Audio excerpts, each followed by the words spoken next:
All right, I'm excited to deliver part two of my conversation, interview, and really exploration of the man cave, the museum of Michigan super collector Kenn Domerese. I got to thank Chase Colley for doing the video and the audio for me. I got to thank Underground Printing. Again, if you like this stuff, like these videos, share them, and subscribe to my YouTube channel. And here we go with part two with Kenn Domerese. Roland, go ahead. All right, so another small example. There's probably a few hundred items in this case alone, but I want to talk about a couple, and I've never seen this before. Tell us what this is. Well, this is the dedication to the Michigan Stadium, and of course, we beat Ohio State 21-0, which is a wonderful concept, and obviously, this is when Yost. I think this is probably the last time Yost was able to do the stadium, and of course, he did it with no public money. I think he actually pulled some bond issues and so forth. He did. He got state bond, 3% state bond issues, okay, and built the stadium. And technically, he didn't coach this year. So once he built the stadium in 26, he started the project. They finished it in 27. And as you said, this isn't the first game, but it's the dedication game. It's when they officially dedicated it. But I've never seen this piece before, which is a commemorative piece from the stadium opening, I assume from 27. Right, and there should be a lot of them. And of course, probably the most notable thing, besides just being really cool, is that we beat Ohio State 21-0.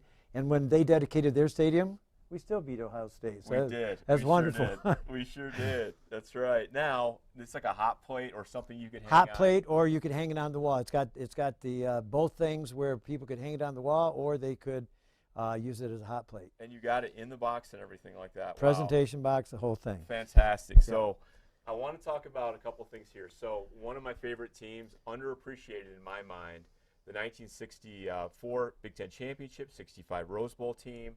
I believe I've seen a couple of these before, but this was like a bowl, a commemorative bowl that was issued to the team. And I think the players each got one of those.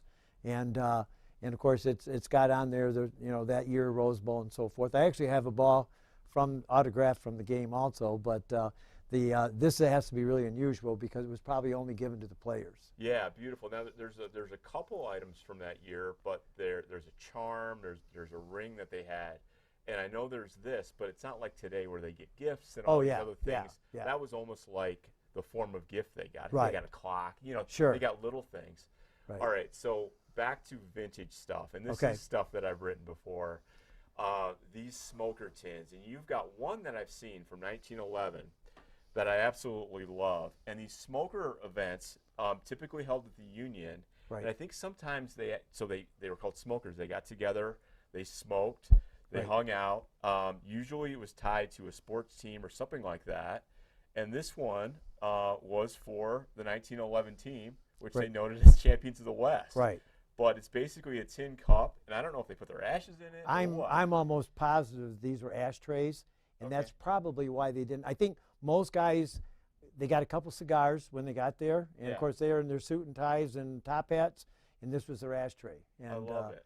And of course I have one from the 1915 season also. And I've seen where they actually show the budget for them, like the tobacco, how many pounds of tobacco they brought in, and I know they also had pipes and things like that, which is funny. Today you can't even smoke, anywhere I can. Right, absolutely. But this one's from 1915, and I've never seen it before. It's a little smaller. Again, it's got the team picture, and what does it say? Here's to you, the Brawn of Michigan. Right. That's very cool. Right.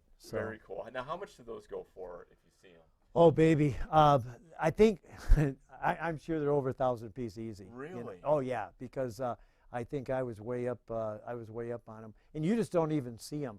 And actually, they have two down at Michigan, down at Schimblicker Hall. And I know both of mine's in better shape than the ones that I saw down there, so. They're amazing. Actually, I think I've just seen the paper before, and that's even popular. Oh, yeah. Okay. Yeah. That is awesome. That is awesome. All right, well, let's go check out a couple more things. Okay, good. All right, so another corner of your basement here is beautiful. I want to talk about this one.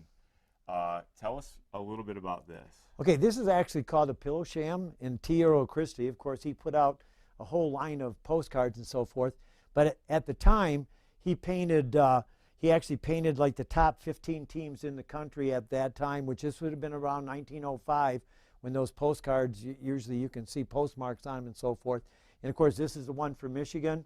I've only seen one other one, so I don't know how many he did, but I obviously know that this is from Michigan and it's in great shape. Yep, and so I've seen these before, mostly the postcards from the latter part of that first decade of the century, right? Okay. And it typically depicts a woman looking like this, well-dressed, like she is, with a football player. And that was Right. kind of the style, right, of all his of those, artwork. yes, absolutely. But So- this is almost 2 feet by 2 feet. Yeah. And I'm sorry, you have seen one this big before? I've or- seen one other one, and it wasn't in very good shape. But they're actually called pillow shams, which was a pillowcase, but that's what they called them at the time.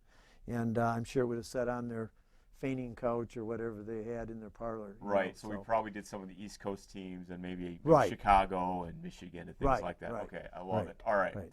So while the stuff I love probably the most is your vintage stuff, I have to talk about your Anthony Carter stuff. 'Cause Okay, You have a few okay. items that caught my eye. Yep, absolutely. And I want to start with, first of all, Letterman's jacket, which is absolutely a Michigan Letterman's jacket, signed by, it looks like Anthony Carter. It's on the Anthony sleeve. Carter. I saw him sign it. Yeah, so- okay, and he authenticated Right, it and right, everything. absolutely. And yeah, Amazing. and he had two varsity jackets, and of course, you know, he was pretty small, and of course, this is his first one. And then as he got bigger, maybe his junior year or something, he got a bigger varsity jacket. So there's actually two of them out there, but this was his first one. And of course, he wasn't. Most people don't realize he was a very big guy. No, normally, and I'm not sure where it is. It's somewhere in here, but there's a picture of Anthony Carter, and he would have at least a roll of tape on each ankle when he would play games and so forth. And actually, I can see it in the background showing him running back a kickoff and so forth. But he was not a very big guy.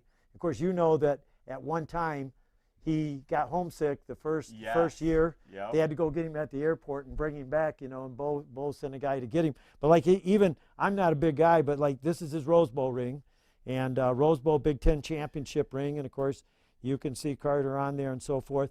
But I wear this on my little finger, so I mean, at one time Carter wasn't very big, but he was incredibly fast. You know. Oh yeah. So, No, and this is timely because the ESPN came out with their top 150 players of all Right. time, and of course he made the list. Not a Heisman winner, but he made the list, and I don't think anyone argues with that. Oh, He no. was just revolutionary. and he was a three-time All-American, first-team All-American. Well, you mentioned And- that, so I love this. Yeah, and so tell us about what yeah, I'm looking at here. on New Year's Day every year was the Kodak All-American team. Now, and I'll age myself, but I'm old enough to remember these guys walking out and Absolutely. they introduced themselves. It was Bob's Hope show, right? Yep, Bob Yeah. Hope is who did it on New Year's Day. And of course, this picture right here is Bob, and he signed it to Anthony. And of course, it says to Anthony, here we go again. And he signed it, congratulations, Bob Hope, which this was when Anthony was a senior. It was the third time that he got the Kodak All-American sweater. So I have to ask you about the Bob Hope. Was that part of Anthony's collection? He had Bob Hope sign it and then he sold it, or no, or did I he not think know? he had it. This is a piece I think I got from Brian Deck, if I'm correct. Okay. And and then of course the Kodak All-American sweater was just incredible to get that with it. You know, so. Fantastic. I love it. And then back to the vintage stuff. I've got to mention the Men of Yo's sheet music. I don't know the song. We don't sing it. You know, maybe the Glee Right. Club does. Sure. But the artwork on it is just incredible, and that probably dates back to that Point a Minute era or just after. Oh yeah, it had to be back in the 1905, and that's, you know, this is a reproduction of a piece that there's only one of a kind, and I know that there's only three because I made two of them, but that was that deal, and of course it's all from that same era. I love it. And again, with the older style frame, and you've taken the care to do that, it's just beautiful. Thank you. I feel like you have some of everything down here, but you don't have a ton of actual game use stuff, like balls, jerseys, that kind of thing. It's more on the memorabilia side. Right. But here's a football that we believe is from the 1940 season, of course, which is Tom Harmon's Heisman year. Right. Tell us about where you found this one. Well, this one actually came from actually a duffel bag of balls, and of course they were all marked, including this one, and they look like, I mean, they probably came from a football game, actually, that might have been the game balls from that particular game, and there was probably a dozen in that bag, and so this is one of them, and obviously we think it was one that they actually used in the game. Is there any way to authenticate stuff like that from back then? Because it seems like that would be tough. No, that when you see the picture and so forth, that helps a lot. But it actually had those markings on it. Those markings were already on there. Yeah. And a lot of times authenticating stuff, I'm not a big guy about having a certificate because they can make certificates for anything. And so the thing is if I can kind of follow the history and know where it was found and when it was found and so forth, I pretty much am in. Yeah. I'm pretty good with if it's got some history with it and so forth, I'm usually in. Sure. So speaking of history and talking about Harmon, in fact, we just talked about Anthony Carter. Of course, another guy on the list of the greatest college football players of all time has to be Tom Harmon. Absolutely. Like we said, the 1940 Heisman winner. So popular. There's a few guys in Michigan football history that came out with a sporting goods line or stuff like that. Yost had some stuff back in the 20s that he sold. But this is Harmon issued. We have a helmet, shoulder pads. Of course, the jersey's more modern, but the pants, right? Right. The pants got Harmon stamped on this side, the same as the jersey and the same as the helmet. Yeah. And this would have been probably for a store model for kids to play with and so forth. Of course, he was in. I think they had a college all-star game at the time. They did. That's probably where they came up with the red, white, and blue. Ah. But again, just another Harmon piece that I was really fortunate to be at the right place at the right time. I love it. I love the helmet, and I know we went to John Stevens' house, and I don't think we talked about it, but I think he has a Harmon helmet. I think it showed up in the video we did.